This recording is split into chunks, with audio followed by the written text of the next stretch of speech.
Aleluya. Abra el corazón.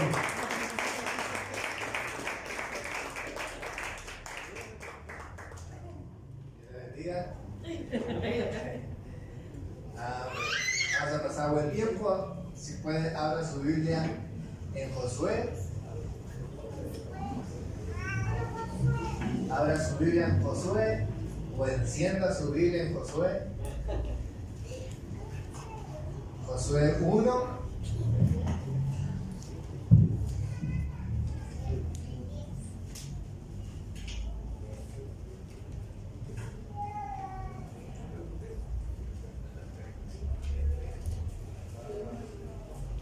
Denme un segundito.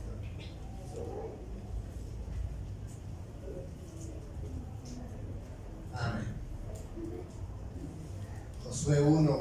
Doy gracias a Dios por esta oportunidad. También agradezco a mi pastor por este privilegio y a cada uno de ustedes gracias por todos estos 8 o 9 años que ya estamos aquí. Amén. El 22 de diciembre cumplimos 8 años. Así que ha sido una bendición, ¿verdad? Ya casi toda una vida, bastante tiempo aquí. Así que estamos felices de estar en este lugar. Y vamos a predicar la palabra de Dios. ¿Cuántos dicen amén? ¿Cuántos conocen o han escuchado hablar de este ex monje llamado Martín Lutero? ¿Alguna referencia a este hombre quizás tenemos? ¿Alguna palabra célebre? Este hombre, mis hermanos, fue un gran hombre de Dios. La historia nos dice que este hombre llamado Martín Lutero fue un hombre que se opuso, ¿verdad?, hacia las doctrinas, hacia las falsas enseñanzas que estaban dando a la Iglesia Católica, engañando, oprimiendo al pueblo, ¿verdad?, que inocentemente pues creía las falsedades de la Iglesia Católica. Y en una ocasión dice la historia que Martín Lutero clava 95 tesis, ¿verdad?, fuera de una iglesia católica. Y las 95 tesis, mis hermanos, es pues refutando todas las malas enseñanzas que estaban dando. Claro que eso no le gustó, ¿verdad?, a los líderes de la iglesia católica, así que hacen un juicio en contra de este hombre. Y dice la historia, mis hermanos, que cuando lo están juzgando, cuando están hablando con este hombre en el concilio, este hombre, mis hermanos, hace unas declaraciones muy importantes, las cuales quiero mencionar en esta noche. Dice de la siguiente manera: a menos que no esté convencido mediante el testimonio de las Escrituras o por razones evidentes, ya que no confío en el Papa ni en su concilio, debido a que ellos han errado continuamente y se han contradicho.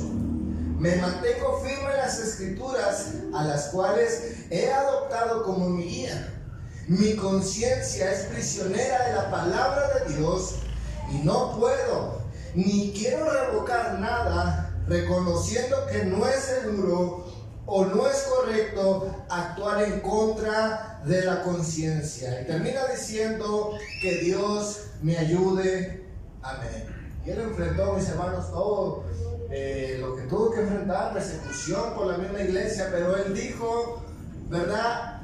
Yo no puedo negociar con ustedes. Él se mantuvo fiel a las Escrituras, se mantuvo fiel, mis hermanos, a lo que decía la palabra de Dios, y esto trajo un verdadero avivamiento.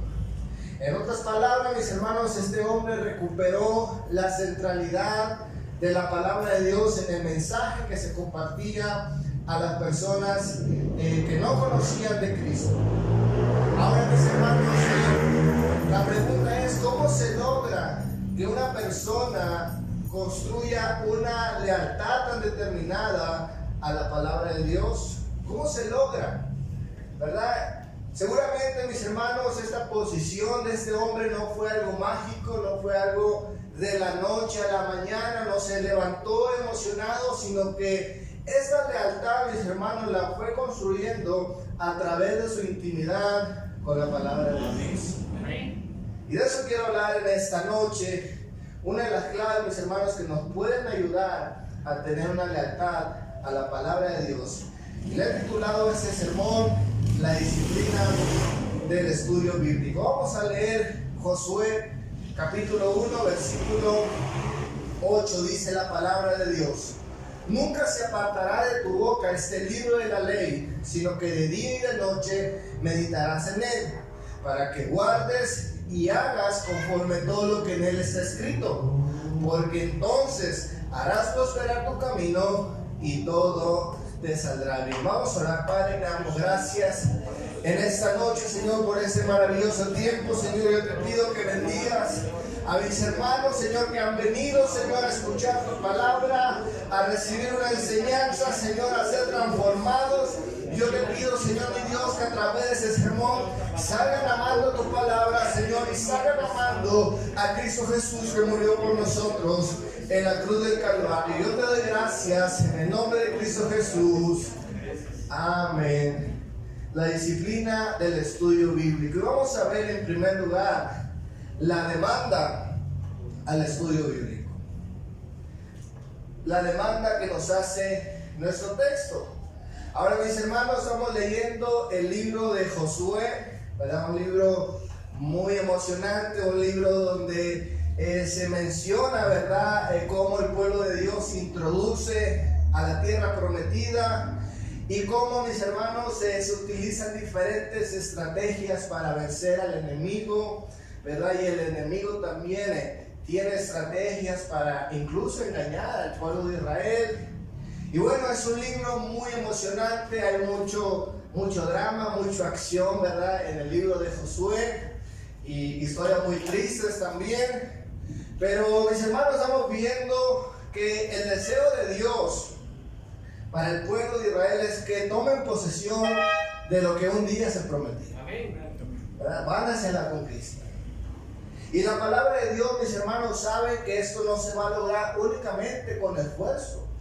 No se va a lograr únicamente, mis hermanos, con espadas y, ¿verdad?, flechazos y todas las estrategias habidas y por haber, sino que el Señor dice, mis hermanos, que la victoria se va a lograr a través de un arma que es muy importante, y es la obediencia a Dios. De esa manera ellos iban a tener victoria. Ahora escuche bien esta demanda, mis hermanos, que el Señor le hace a Josué. Tiene que ver, mis hermanos, con estudiar la palabra de Dios, con no olvidar el mensaje escrito en la ley. La palabra de Dios nos dice, mis hermanos, que esta demanda se la hace precisamente el mismo Señor, nuestro mismo Dios, al hombre líder, ¿verdad?, del pueblo de Israel, a Josué. Esta demanda, mis hermanos, está hecha a este hombre que va a dirigir, este hombre que es responsable de miles de personas. ¿Cuánto dicen amén? A este hombre se le hace la demanda. ¿Por qué? Porque él tiene la responsabilidad, mis hermanos, de guiar a los demás. Tiene la responsabilidad, mis hermanos, y el deseo de conquistar las promesas de Dios. ¿Cuántos de aquí quisieran conquistar las promesas de Dios? Amén. Todos. Yo quiero eso para mi vida. Bueno, esa demanda es para nosotros. Aquellos que queremos avanzar, aquellos que queremos conquistar, mis hermanos, las bendiciones de Dios, el Señor nos hace una demanda. Dice el versículo 8: nunca se apartará de tu boca este libro de la ley, sino que de día y de noche meditarás en él. La demanda, mis hermanos, es estudiar la palabra de Dios. La demanda es leer continuamente, mis hermanos, el mensaje escrito de Dios. El versículo 8 es muy claro, ¿verdad? Voy a leer algunas traducciones. La Nueva Traducción Viviente de este mismo versículo dice lo siguiente: estudia constantemente. Estudia constantemente. La traducción Lenguaje Actual dice de la siguiente manera: nunca dejes de leer, estudiando el libro de la ley de día y de noche. La traducción Dios habla hoy dice de la siguiente manera: repite lo que dice día con día. Repite. Escuche bien, mis hermanos, esta demanda de parte del Señor hacia Josué nos habla de desarrollar una disciplina para leer y meditar de día y de noche. Esta demanda es muy específica y muy detallada, y es interesante, mis hermanos, cómo Dios mismo es el que hace esta demanda, ¿verdad? No es Moisés, no es alguna institución ahí, ¿verdad? Algún concilio de ellos, sino es el mismo Señor que le hace esta demanda a Josué. Y le dice continuamente: esfuérzate y sé valiente. Esfuérzate. Eso, mis hermanos, nos habla una gran verdad, que toda disciplina demanda esfuerzo.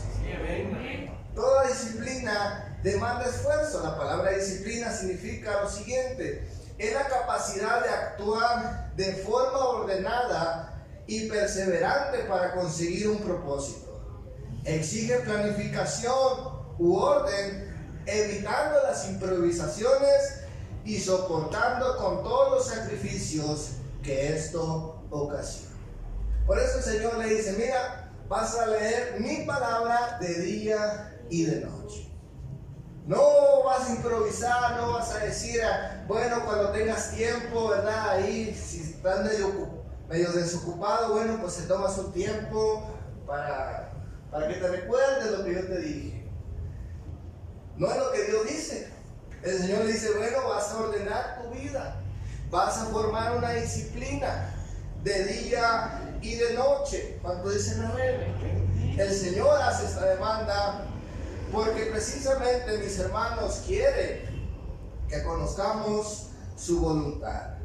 Esta demanda es para todo creyente, para todo hijo de Dios. Dice el Salmo 1, versículo 1, dice la palabra de Dios: bienaventurado el varón que no anduvo en consejo de malos, ni estuvo en camino de pecadores, ni en silla de escarnecedores se ha sentado, sino que en la ley de Jehová está su delicia, y en su ley medita de día y de noche. Será como árbol plantado junto a corrientes de agua, que da su fruto en su tiempo, y su hoja no cae, y todo lo que hace prosperará. Amén. Esa demanda, mis hermanos, es para todo hijo de Dios. ¿Cuánto dicen? Amén. Vamos a ir adelante, vamos a hablar en segundo lugar el propósito de la disciplina del estudio bíblico. Mateo Henry dijo las siguientes palabras: las escrituras no fueron hechas para satisfacer nuestras curiosidades, sino para acercarnos a Dios. Amén. El propósito, mis hermanos, de leer la palabra de Dios no es solamente saber más o descubrir cosas nuevas. ¿Cuánto dicen amén? Amén. Es válido que tengamos esa inquietud de conocer más, de saber más de la Biblia. Pero, mis hermanos, no es el propósito esencial. ¿Cuánto dicen amén? No es el propósito esencial. Me gusta, mis hermanos, cómo Mateo Henry describe esta realidad, ¿verdad? Y Mateo Henry, mis hermanos, vivió hace más de, 1500 años por ahí, más de 1000 años quizás. Es un hombre que ha pasado muchos años, y en su tiempo había personas, mis hermanos, que estudiaban la escritura, que se acercaban al texto bíblico con un propósito equivocado en su tiempo. Y hoy mismo, mis hermanos, sigue habiendo la misma preocupación, sigue habiendo, el mismo problema. Gente se acerca al texto bíblico, mis hermanos, no para obedecer, no para saber la voluntad de Dios, sino únicamente para entretenerse, para pasar el tiempo, para descubrir cosas nuevas. Y eso no es la voluntad de Dios. ¿Cuánto dicen amén? Hace unos días atrás leí un libro acerca de un hombre llamado el doctor Kurt Aland. Este hombre, mis hermanos, es bien importante para la fe cristiana, puesto que este hombre se dedicó a hacer expediciones para descubrir los manuscritos del Nuevo Testamento. Hizo expediciones, encontró manuscritos y con los que ya había, pues comenzó a hacer lo que se llama una crítica textual, comenzó a unir los evangelios y de alguna manera, mis hermanos, para que hoy pudiéramos tener una Biblia en nuestras manos, ¿verdad? Pudiéramos tener nuevas versiones. Y este hombre, mis hermanos, era un erudito en los lenguajes, en las lenguas bíblicas. Y este hombre se dedicó mucho tiempo, mis hermanos, a construir ese texto bíblico que hoy tenemos, el cual hoy podemos encontrar como se titula este manuscrito, ¿verdad? Esta compilación de manuscritos, el Nestle Aland. Es un texto muy famoso y muy importante para las traducciones. Ahora, lo interesante de este hombre, mis hermanos, es que este hombre se acercaba al texto bíblico no para obedecer la voluntad de Dios, sino para trabajar y poderlo ofrecer a sociedades bíblicas. Este hombre, mis hermanos, fue un hombre que hizo un trabajo técnico excelente, pero finalmente, mis hermanos, este hombre nunca se convierte a Cristo. Es más, este hombre fue un ateo y en varios libros que escribió, mis hermanos, él abiertamente decía que la Biblia no era inspirada por Dios, no creía en la autoridad bíblica y siempre, mis hermanos, estaba atacando la palabra de Dios, dando su punto de vista. Y este hombre, mis hermanos, supo, ¿verdad?, con los textos originales. Podría leer el original, el texto bíblico, pero nunca tuvo un encuentro con Dios. Y Dios lo utilizó para que nosotros podamos tener una traducción. Pero, mis hermanos, lo triste de esta historia, que este hombre se acercó al texto bíblico con un mal propósito. Solamente de saber. Solamente, mis hermanos, tener más conocimiento, el cual nos ha beneficiado a nosotros, pero hasta ahí. Personalmente, él nunca tuvo un encuentro con Dios. Se murió seguramente sin Dios, sin esperanza. La pregunta es, ¿con qué propósito nos acercamos al estudio de la palabra de Dios? No leer la palabra de Dios y tener un mal propósito no cambia nada, es la misma cosa. ¿Cuánto dice la verdad? El no leerla y leerla sin querer obedecerla, sin querer saber la voluntad de Dios, pues no cambia nada, sería lo mismo. ¿Cuánto dicen amén? Josué 1:8, el mismo texto principal, nos habla del propósito por el cual debemos acercarnos a la palabra de Dios. Dice la Escritura: nunca se apartará de tu boca el libro de la ley, sino que de día y de noche meditarás en él. Sigue diciendo, para que guardes y hagas conforme a todo lo que en él es escrito. El deseo de Dios, mis hermanos, es que nos acerquemos con un buen propósito. Conocer para obedecer. ¿Cuántos dicen amén? Amén. Salmo 40, versículo 8, dijo el rey David: el hacer tu voluntad, Dios mío, me ha agradado, y tu ley está en medio de mi corazón.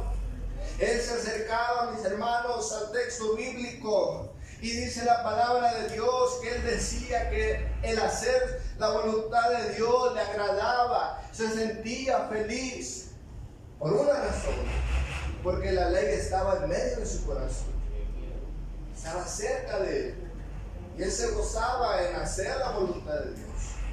Un buen propósito, mis hermanos, a la hora de estudiar la palabra de Dios, nos llevará no solamente a ser disciplinados en estudiar, sino que nos convertirá en personas fieles a la voluntad de Dios. La palabra fidelidad significa que guarda fe, que es constante en sus afectos, en el cumplimiento de sus obligaciones, y no defrauda la confianza depositada en él. Finalmente, mis hermanos, cuando tenemos un buen propósito a la hora de acercarnos a la palabra de Dios, nos vamos a convertir en personas fieles a la Escritura. Fieles. Vamos a querer obedecer. Nos vamos a acercar con fe constantemente. ¿Cuántos dicen amén?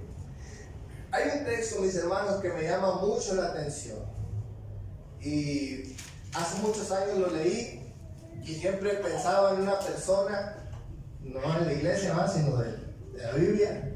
Deuteronomio 17.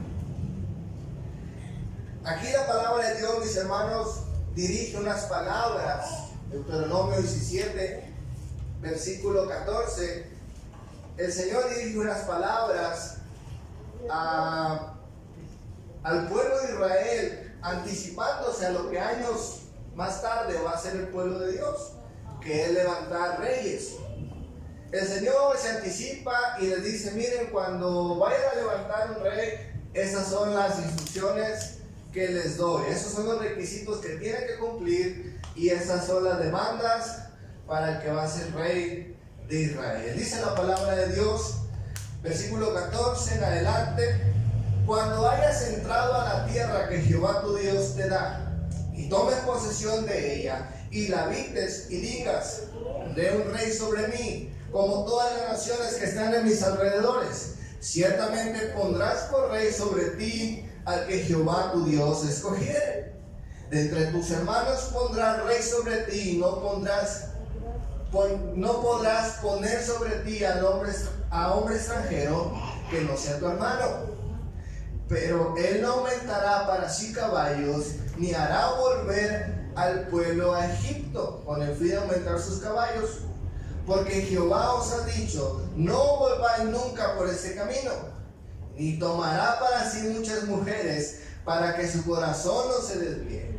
Ni plata ni oro amontonará para sí en abundancia. Y cuando se siente sobre su trono de su reino, entonces escribirá para sí en un libro una copia de esta ley del original que está al cuidado de los sacerdotes levitas.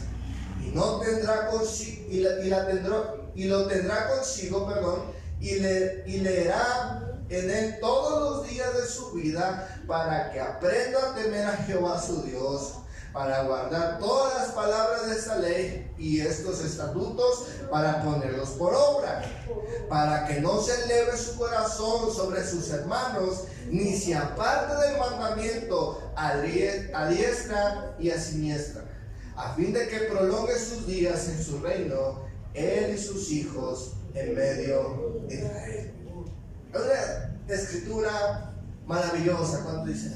Amén. El Señor anticipándose y dice: mira, si haces esto, rey, si haces esto, vas a ser bendecido. Inmediatamente, mis hermanos, cuando yo estaba leyendo esa escritura, viene a mi mente el rey Salomón. Y pareciera que el rey Salomón, mis hermanos, como que leyó esa escritura, pero la leyó al revés. Como diciendo lo que tiene que hacer un rey. Cuando el Señor dice lo que no tiene que hacer un rey. Y este cuate, al pie de la letra, hizo lo que no tenía que hacer. Nunca vemos en la escritura que él haya hecho una copia de la ley. ¿Cuánto dicen amén? Era un hombre sabio. ¿Para qué leer la Biblia? Si Dios le había dado sabiduría. ¿Para qué, mis hermanos, preocuparse de hacer una copia del original?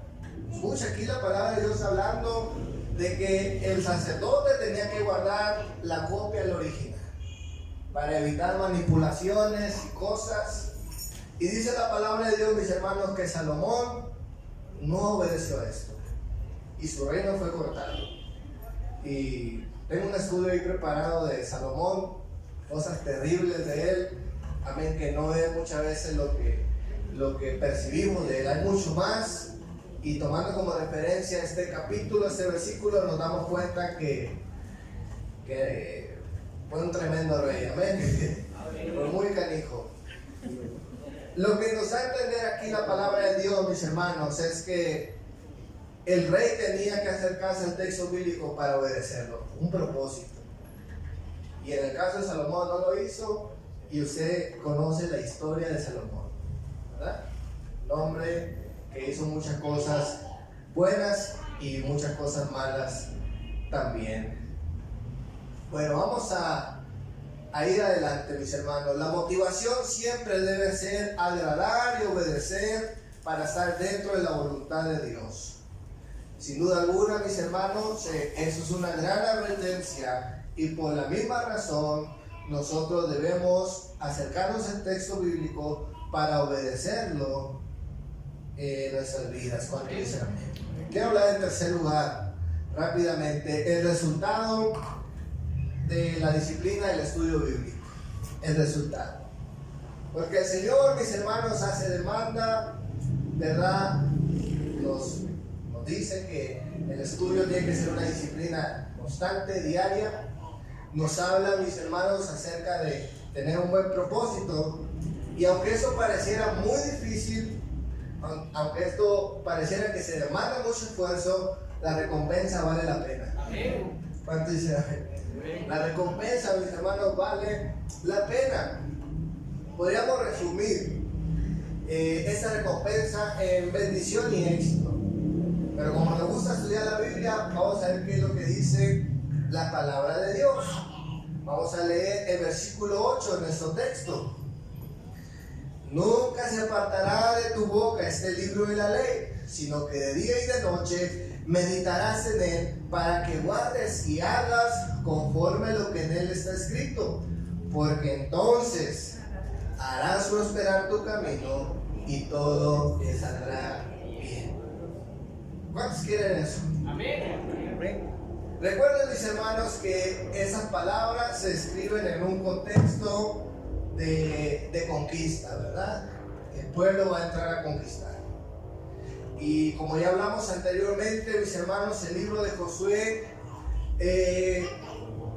básicamente todo el libro nos habla, mis hermanos, de la importancia de la obediencia para lograr los objetivos de poseer la tierra de Canaán. Era indispensable la obediencia a la palabra de Dios.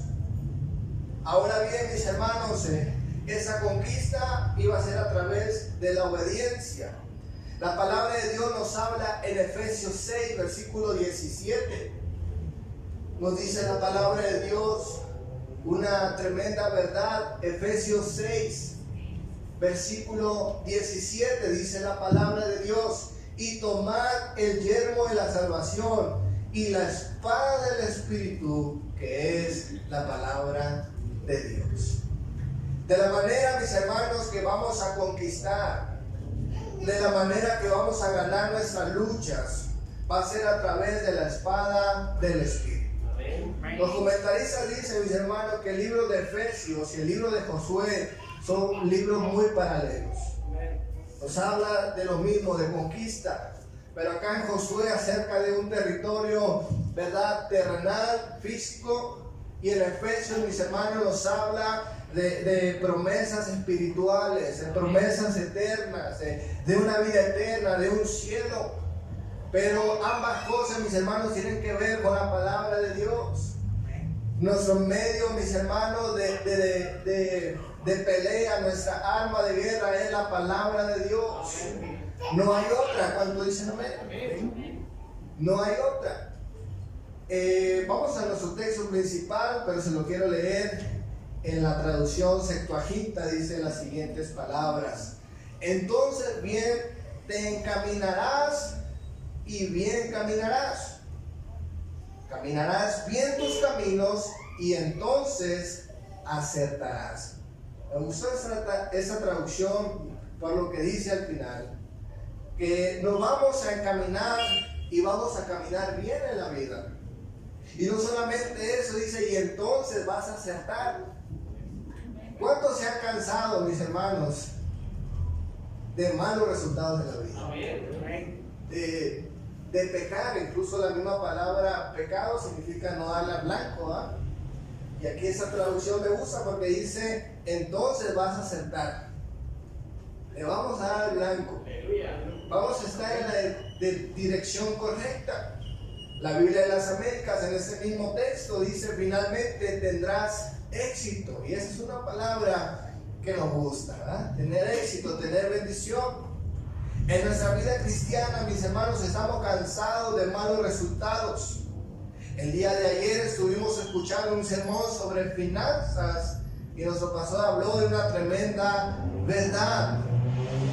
¿Cuántos escucharon el sermón de ayer? Tiró con todo. Pero es la palabra de Dios y era una tremenda verdad. Y nuestro pastor hablaba acerca de, pues, de salir, ¿verdad?, de esos problemas que a veces nos metemos. Amén. Y Él nos dio claves para poder ser bendecidos.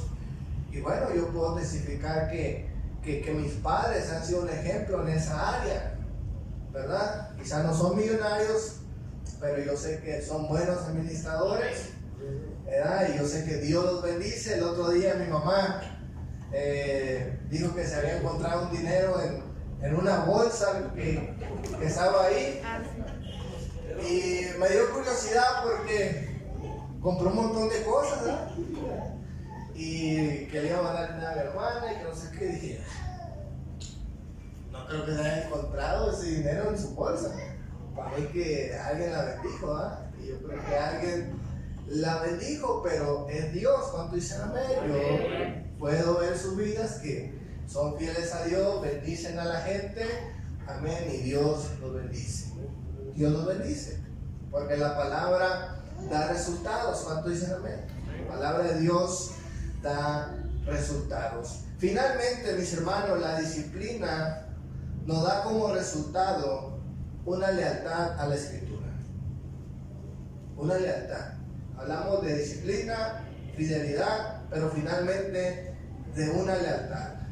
La palabra lealtad, mis hermanos, significa sentimiento de respeto al compromiso, es decir, un apego.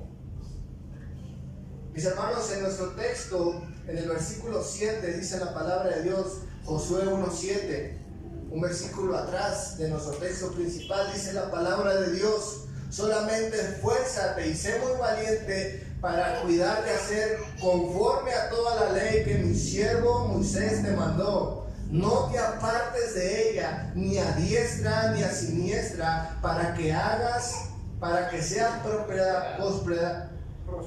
prosperado en todas las cosas que emprendes. No te apartes ni a diestra ni a siniestra. Martín Lutero dijo: a menos que no esté convencido mediante el testimonio de las Escrituras o por razones evidentes, ya que no confío en el Papa ni en su concilio, debido a que ellos han errado continuamente y se han contradicho, me mantengo firme en las Escrituras, a las cuales he adoptado como mi guía. Mi conciencia es prisionera de la palabra de Dios y no puedo ni quiero revocar nada, reconociendo que no es seguro ni correcto actuar en contra de la conciencia. Una lealtad, es decir, concilio, hagan lo que hagan, yo no voy a cambiar. No está en discusión la lealtad a la palabra de Dios. Ahora hemos descubierto, mis hermanos, que eso no fue mágico, eso no fue de la noche a la mañana, sino que hubo una dedicación, hubo un propósito por el cual este hombre se acercaba a la palabra de Dios. Y finalmente, mis hermanos, él no discute sus convicciones, él no negocia sus convicciones. Finalmente, mis hermanos, lo que necesitamos es que usted y yo podamos ser leales a la palabra de Dios, y ante los momentos difíciles que vamos a enfrentar más adelante, nos podamos mantener leal a la Escritura. ¿Ya? No negociamos nuestras convicciones. Hay ideologías que se van metiendo, hay cosas raras que estamos escuchando tanto en el mundo como dentro de la iglesia, y no podemos ceder a ellas. Tenemos que mantenernos fieles a la Escritura. Quiero concluir. Solo la Escritura merece lealtad. Solo la Escritura merece fidelidad. Solo la Escritura merece una disciplina de nuestra parte. La palabra de Dios, mis hermanos, dice en Hebreos 9, versículo 19. Nos dice, mis hermanos, una gran verdad, y por la cual, mis hermanos, la palabra de Dios merece nuestra lealtad. Hebreos 9:19 dice la escritura: porque habiendo anunciado Moisés todos los mandamientos de la ley a todo el pueblo, tomó la sangre de los becerros, de los machos cabríos, con agua, lana escarlata e hisopo, y roció el mismo libro y también a todo el pueblo. Versículo 20, diciendo: esta es la sangre del pacto que Dios os ha mandado. Y además de esto, roció con la sangre el tabernáculo y todos los vasos del ministerio. Y casi todo es purificado según la ley con sangre, y sin derramamiento de sangre no se hace remisión. Gloria a Cristo. Escuchen bien, mis hermanos, aquí nos habla acerca de una imagen del sacrificio del Señor Jesucristo. Y aquí nos dice que Moisés, mis hermanos, cuando él hizo el sacrificio, dice la palabra de Dios que con la sangre también cubrió el libro de la ley. Haciendo una manifestación, mis hermanos, que todo aquello que es tocado por la sangre de Cristo también es adquirido por ella. Por eso la palabra de Dios vivifica. Por eso la palabra de Dios es viva y eficaz. Porque Cristo murió por ella. Y por eso merece nuestra lealtad. Por eso merece nuestra fidelidad. Y merece, mis hermanos, nuestra disciplina. ¿Cuántos dicen amén? Den un fuerte aplauso